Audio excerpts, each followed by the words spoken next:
नमस्कार, राम राम, जय प्यारा साथियों। एक बार फिर से स्वागत है आपका स्प्रेडिंग ज्ञान चैनल पर। दोस्तों, अगर चैनल पर नए हैं तो चैनल को सब्सक्राइब कर लीजिए, वीडियो को लाइक और शेयर कीजिए। प्रायद्वीप का जो नदी तंत्र है उसके बारे में हम आज की क्लास में चर्चा करेंगे। जैसा कि मैं पहले बता चुका हूँ, मेरा जो भारत का नदियों का सिस्टम होगा, भारतीय नदी तंत्र जो होगा या भारतीय ड्रेनेज रिवर ड्रेनेज सिस्टम जो होगा आपका, वो हम 3 पार्ट में पढ़ेंगे। दोस्तों, हिमालय की जो नदी तंत्र हैं वो हमने पिछले पार्ट में पढ़ लिया था, उसका जो लिंक है वो मैं डिस्क्रिप्शन में डाल दूंगा। दोस्तों, आज की क्लास के अंदर हम पार्ट 2 के अंदर कौन सा पढ़ेंगे? प्रायद्वीप भारत की नदियाँ पढ़ेंगे। प्रायद्वीप भारत की जो प्रमुख रिवर हैं उनके बारे में हम पढ़ेंगे। और तीसरा पार्ट जो है, it will be coming up. इसमें दोस्तों सारे जो प्रीवियस ईयर्स के क्वेश्चन वो रहेंगे। दोस्तों प्रायद्वीप भारत जो है वो हिमालय नदी तंत्र से भी पुराना है। ऐसा नहीं कह सकते कि प्रायद्वीप भारत जो है वो हिमालय से नया है, नहीं, हिमालय नदी तंत्र से पुराना नदी तंत्र है दोस्तों प्रायद्वीप भारत। इसका जो नदी तंत्र अगर आप देखेंगे, वैसे मैंने सारी रिवर सारी रिवर जो हैं वो दिखा रखी है, प्रमुख रिवर्स यहाँ पे मैप में, परंतु इसके नदी तंत्र की जो सबसे बड़ी विशेषता होती है वो क्या है दोस्तों? यह एक वृक्षनुमा होता है। जैसे वृक्ष की शाखाएं होती हैं, वैसे ही दोस्तों इसके अंदर क्या है, शाखाएं जो होती हैं उस टाइप से जब इसकी सहायक नदियां आकर मिलती हैं तो एक वृक्षनुमा आकृति या वृक्षनुमा अपवा तंत्र बनाती हैं। इसका प्रमुख कारण क्या है? क्योंकि वैसे आपको पता होना चाहिए कि प्रायद्वीप भारत जो है ऑलमोस्ट एक पठार की तरह है और लावे से निर्मित है दोस्तों। इस वजह से यहाँ पे पठारी जमीन ज़्यादा है, इसलिए इसकी जितनी भी नदियाँ हैं वो सीधी एक लाइन में, समतल लाइन में, समानांतर लाइन में बहती हैं। इस वजह से क्या है दोस्तों, एक ही लाइन में होती है और क्या नहीं बनाती हैं, विसर्प नहीं बनाती हैं, या एक तरह से ऐसा कह सकते हैं कि अपने रास्ते से ये भटकती नहीं है, सीधी लाइन में चलती है। इस वजह से जो इसके अंदर आके नदियाँ मिलती हैं दोस्तों, वो एक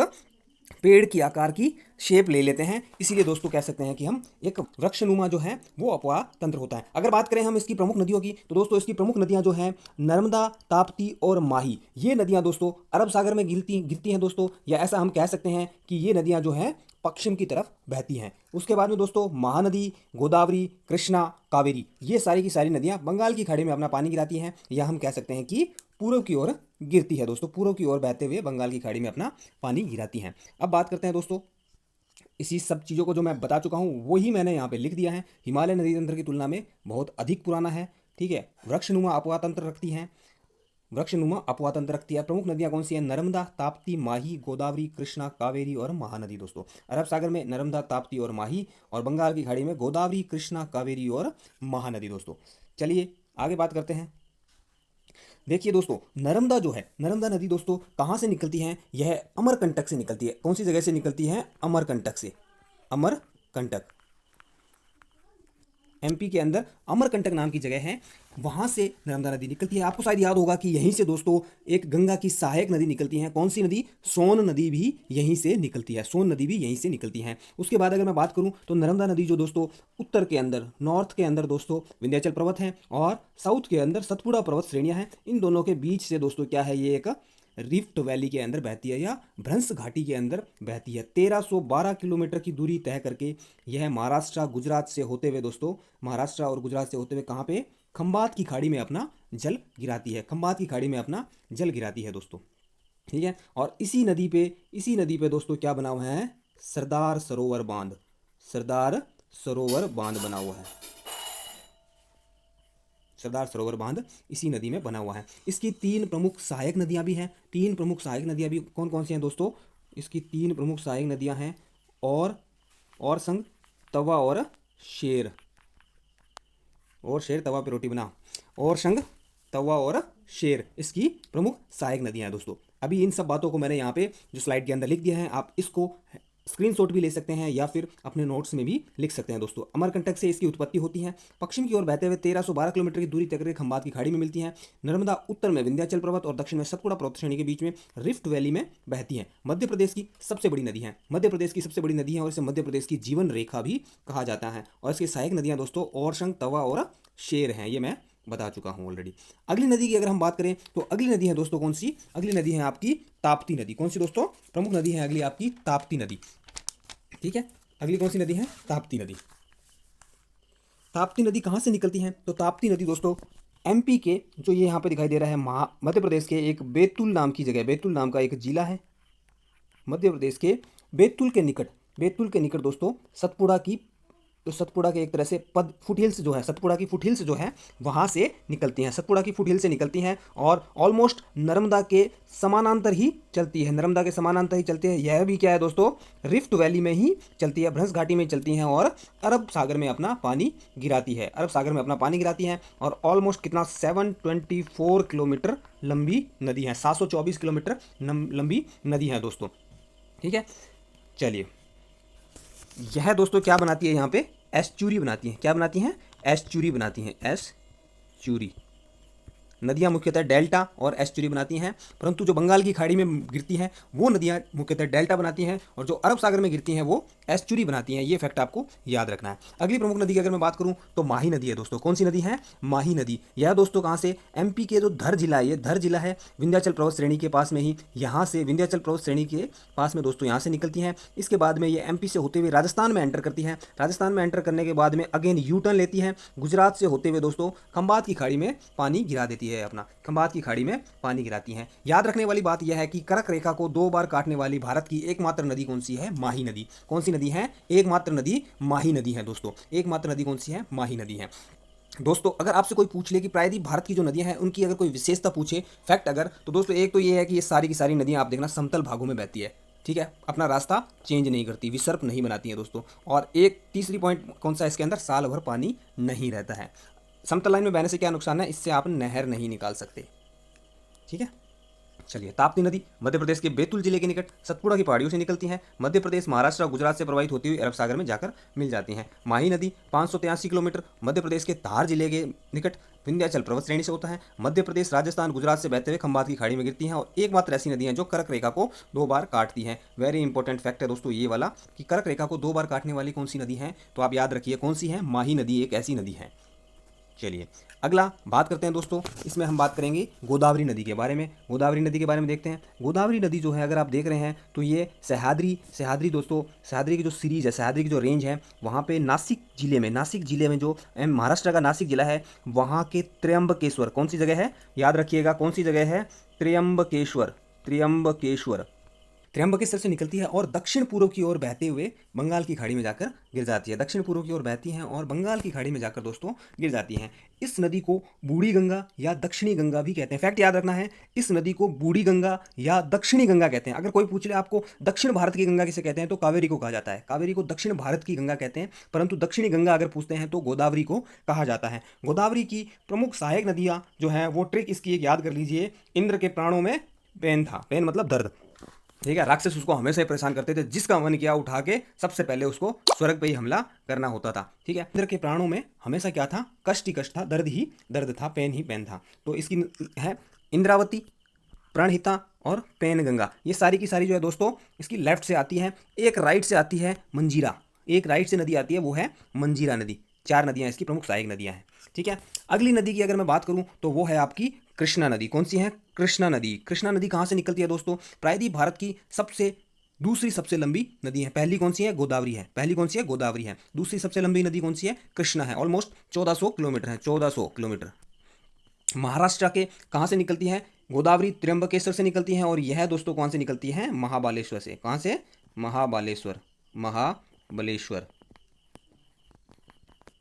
महाबलेश्वर से निकलती हैं और महाबलेश्वर से निकलने के बाद में कर्नाटका में एंटर होती हैं। कर्नाटका से दोस्तों तेलंगाना में, तेलंगाना से आंध्र प्रदेश में और आंध्र प्रदेश से दोस्तों कहाँ पे, बंगाल की खाड़ी में अपना जल गिरा देती है दोस्तों। कृष्णा और गोदावरी जो है यह दोस्तों गंगा और ब्रह्मपुत्र के बाद में दूसरा सबसे बड़ा डेल्टा जो है, ये दोनों नदियां मिलकर बनाती हैं। और इन्हीं दोनों के डेल्टा के बीच में एक काफ़ी इंपॉर्टेंट झील है। कौन सी नाम, उस झील का नाम है कोलारू झील। कौन सी, कोलारू झील दोस्तों। कोलारू झील स्थित है इन दोनों के डेल्टा के बीच में। ठीक है, और कृष्णा नदी आपको वैसे भी पता होनी चाहिए, काफ़ी न्यूज़ में रहती है। रीजन 1950 ऑलमोस्ट 57 से दोस्तों आंध्र प्रदेश, कर्नाटका और महाराष्ट्र के बीच में जो जल विवाद है वो चल रहा है दोस्तों। और इसकी प्रमुख सहायक नदियाँ कौन सी हैं, तो इसकी प्रमुख सहायक नदियाँ हैं तुंगभद्रा, कोयना नदी और भीम या भीमा नदी दोस्तों। ठीक है, तो ये आपको यहाँ तक का फैक्ट क्लियर हो जाना चाहिए। ये देखो मैंने सारा डिटेल के अंदर बता दिया है। गोदावरी प्रायद्वीप भारत की सबसे लंबी नदी, महाराष्ट्र के नासिक के त्र्यंबकेश्वर से निकलती हैं, दक्षिण पूर्व की बहते हुए बंगाल की खाड़ी में गिर जाती हैं। पेनगंगा, इंद्रावती, प्रणहिता और कौन सी है, मंजरी इसकी प्रमुख सहायक नदियां हैं। कृष्णा नदी दूसरी सबसे लंबी नदी, महाराष्ट्र के महाबलेश्वर के पास और महाराष्ट्र से होते हुए कर्नाटक, तेलंगाना और आंध्र प्रदेश में बहती है। और प्रमुख सहायक नदियां तुंगभद्रा, कोयना और भीमा हैं। जल विवाद, जल के बंटवारे के बीच आंध्र प्रदेश, कर्नाटक और महाराष्ट्र के बीच कब से? 1957 से चल रहा है। इसके बाद में आगे हम देखते हैं दोस्तों, प्रमुख नदी हैं जो महानदी। कौन सी हैं? महानदी। महानदी दोस्तों यह कहाँ से निकलती हैं? छत्तीसगढ़ और उड़ीसा की प्रमुख नदी हैं। छत्तीसगढ़ और उड़ीसा की प्रमुख नदी हैं। रायपुर के निकट, रायपुर के निकट, इसमें फैक्ट याद रखना है कि यह कहाँ से निकलती हैं। तो यह दोस्तों कहाँ से निकलती है? रायपुर के निकट सिहावा। कौन सा? सिहावा की जो पहाड़ी है, सिहावा की जो पहाड़ियाँ हैं दोस्तों, वहाँ से इसका उद्गम होता है। ठीक है, रायपुर के बाद में छत्तीसगढ़, पूरा छत्तीसगढ़ को फॉलो करती है और उसके बाद में दोस्तों उड़ीसा में एंटर होती है। उड़ीसा में एंटर होने के बाद में बंगाल की खाड़ी में अपना जल गिरा देती है। बंगाल की खाड़ी में डेल्टा बना के अपना जल गिराती है। छत्तीसगढ़ में महानदी जो है, छत्तीसगढ़ में इसकी जो घाटी है ना, इस घाटी को छत्तीसगढ़ का बेसिन कहते हैं। क्या कहते हैं? छत्तीसगढ़ का बेसिन कहते हैं। और इसको दोस्तों धान का कटोरा भी कहते हैं। धान का कटोरा भी कहा जाता है। इसकी प्रमुख सहायक नदियों में बात करें तो तेल नदी बहुत ही इंपॉर्टेंट नदी है। कौन सी? तेल नदी। ठीक है, तेल नदी, महानदी को तेल नदी इंपॉर्टेंट नदी है दोस्तों, ये आपको फैक्ट याद रखते हैं। इसके बाद में अगली नदी जो है वो है कौन सी? कावेरी नदी। कावेरी नदी कर्नाटका के कहाँ से? कुर्ग से निकलती है। कहाँ से? कुर्ग। कुर्ग दोस्तों, कुर्ग नाम का एक जिला है। वहाँ पे कौन सी? ब्रह्मगिरी की पहाड़ियाँ। कौन सी? ब्रह्मगिरी। ब्रह्मगिरी की पहाड़ियाँ जो हैं वहाँ से दोस्तों कावेरी नदी निकलती हैं। कर्नाटका के बाद तमिलनाडु में एंटर होती है। तमिलनाडु के बाद में ये यहाँ पे एक तमिलनाडु का ये एक शहर है। कौन सा? तिरुचिरापल्ली। तिरुचिरापल्ली करके एक जगह है दोस्तों, वहाँ ये बंगाल की खाड़ी के अंदर अपना जल गिरा देती हैं। इसको दक्षिण भारत की गंगा भी कहते हैं। और इसकी प्रमुख सहायक नदियाँ कौन सी हैं? काबिनी, भवानी और अमरावती। कौन सी? काबिनी, भवानी और अमरावती दोस्तों। ठीक है, और इस नदी का जो बेसिन है, कावेरी नदी का बेसिन जो है, उसको दोस्तों rice ball of south India या दक्षिण भारत का धान का कटोरा भी कहते हैं। दक्षिण भारत का धान का कटोरा भी कहते हैं। और महानदी का बेसिन, छत्तीसगढ़ बेसिन, उसको धान का कटोरा कहते हैं। और यह दोस्तों बारामासी नदी है। दक्षिण भारत की एकमात्र बारामासी नदी कावेरी नदी है। ठीक है, चलिए इसी को जो हमने पढ़ा इसी को मैंने यहाँ पे लिख दिया है। महानदी 851 किलोमीटर, छत्तीसगढ़ उड़ीसा की प्रमुख नदी। उद्गम छत्तीसगढ़ के रायपुर से सिहावा पहाड़ी से पूर्व की ओर बहते हुए उड़ीसा में प्रवेश करती हैं। डेल्टा का निर्माण करते हुए बंगाल की खाड़ी में गिरती हैं। तेल और जोंक नदी इसकी प्रमुख सहायक नदी है दोस्तों। अगला कावेरी नदी कर्नाटका के कुर्ग के निकट ब्रह्मगिरी पहाड़ियों से निकलती हैं। तमिलनाडु से बहते हुए तिरुचिरापल्ली के निकट बंगाल की खाड़ी में गिर जाती हैं। और दक्षिण भारत की गंगा भी कहा जाता है। और इसको क्या है, इसका जो बेसिन है उसको क्या बोलते हैं? इसको क्या बोलते हैं दोस्तों? दक्षिण भारत का धान का कटोरा। दक्षिण भारत का धान का कटोरा। ठीक है, चलिए आगे चले, अगला देखते हैं। जो इसके अलावा दोस्तों ये तो काफ़ी इंपॉर्टेंट नदियाँ थी, इसके अलावा कुछ प्रमुख नदियाँ और हैं, उनके बारे में भी थोड़ा सा जानकारी प्राप्त कर लेते हैं। स्वर्ण नदी। कौन सी नदी? स्वर्ण नदी दोस्तों। स्वर्ण नदी जैसा कि आप देख रहे हैं कि स्वर्ण नदी दोस्तों झारखंड के पास में, झारखंड के अंदर छोटा नागपुर का पठार जो है, छोटा नागपुर का पठार रांची के पास में, वहाँ से निकलती हैं। छोटा नागपुर के पठार से ही आपकी कौन सी एक और नदी निकलती थी, आपको याद होगा, कौन सी? दामोदर नदी, जो आगे जाकर के हुगली के अंदर मिल जाती थी, हुगली के अंदर मिल जाती थी। और दामोदर नदी का ही आपको पता होना चाहिए कि जैविक मरुस्थल भी इसको बोला जाता है। ठीक है, तो बात कर रहे हैं हम स्वर्ण रेखा की। स्वर्ण रेखा आपकी पश्चिम बंगाल, उड़ीसा, बंगाल की खाड़ी में होते हुए बंगाल की खाड़ी में अपना पानी गिराती है। याद रखने वाली बात आपको जो सबसे इंपॉर्टेंट है कि जमशेदपुर या टाटानगर जो है वो दोस्तों इसी नदी के तट पर बसा हुआ शहर है। दूसरी इसके बाद बात करते हैं, लूनी नदी राजस्थान की प्रमुख नदी है। यह दोस्तों अजमेर के निकट अरावली की जो पहाड़ियाँ हैं उसमें नाग पहाड़ियाँ जो है वहाँ से, अजमेर में अरावली की जो नाग पहाड़ियाँ हैं वहाँ से निकलती हैं और राजस्थान और गुजरात के बाद में दोस्तों कच्छ के रण में जाके विलुप्त हो जाती हैं। इसको साल्ट रिवर भी बोलते हैं, साल्ट रिवर भी इसको बोलते हैं दोस्तों। ठीक है, चलिए यही चीज़ें यहाँ पर लिखी है। झारखंड में बहने वाली पहाड़ी नदी छोटा नागपुर के पठार से निकलती हैं, पश्चिम बंगाल उड़ीसा से होते हुए बंगाल की खाड़ी में गिरती हैं और जमशेदपुर या टाटानगर इसी के तट पर बसा हुआ एक शहर है। लूनी नदी अजमेर के निकट अरावली की पहाड़ियों में नाग की पहाड़ी से निकलती हैं। कच्छ के रण में जाके विलुप्त हो जाती हैं और इसको सॉल्ट रिवर भी बोला जाता है दोस्तों। अगली अगर प्रमुख नदियों की बात करें तो काली नदी। काली नदी दोस्तों जैसा कि आप देख रहे हैं, काली नदी हिमालय में काला पानी नामक एक जगह है, काला पानी नामक एक जगह है, वहाँ से दोस्तों निकलती हैं काला पानी जगह। और ये भारत और नेपाल की पूर्वी सीमा बनाते हुए आगे बढ़ती हैं और आगे जाके ये किसमें, घाघरा नदी के अंदर मिल जाती हैं। किसमें, घाघरा नदी के अंदर मिल जाती है दोस्तों। ठीक है, इसको शारदा और काली गंगा के नाम से भी जाना जाता है। इसका उपनाम क्या है, शारदा और काली गंगा। ठीक है, शारदा और काली गंगा के नाम से भी जाना जाता है। उसके बाद एक और प्रमुख नदी है दोस्तों कर्नाटका की, तो ये पेनार नदी है। पेनार नदी है कर्नाटका के कहाँ से निकलती हैं, नंददुर्ग पहाड़ी से निकलती हैं। कहाँ से, नंददुर्ग पहाड़ी से निकलती हैं और ऑलमोस्ट 970 किलोमीटर चल के बंगाल की खाड़ी में जाके गिर जाती हैं। यही बातें यहाँ पे लिखी है। शारदा और काली गंगा ये हिमालय में स्थित काला पानी नामक स्थान से निकलती हैं, उत्तर प्रदेश उत्तराखंड से होते हुए घाघरा नदी के साथ मिल जाती हैं और काली नदी पूर्व की ओर नेपाल और भारत की अंतर्राष्ट्रीय सीमा भी बनाती हैं। आपको याद होना चाहिए। ठीक है, पेनार नदी दक्षिण भारत की प्रमुख नदी है, भारत की नहीं दक्षिण भारत की प्रमुख नदी है। कर्नाटका के नंददुर्ग पहाड़ी से निकलकर पूर्व की ओर 970 किलोमीटर बह के बंगाल की खाड़ी में गिर जाती है दोस्तों। अगर आपको कंटेंट अच्छा लग रहा है तो हमारे चैनल को सब्सक्राइब करना ना भूलें और वीडियो को लाइक और शेयर करें। जय हिंद साथियों, बाय बाय, टेक केयर।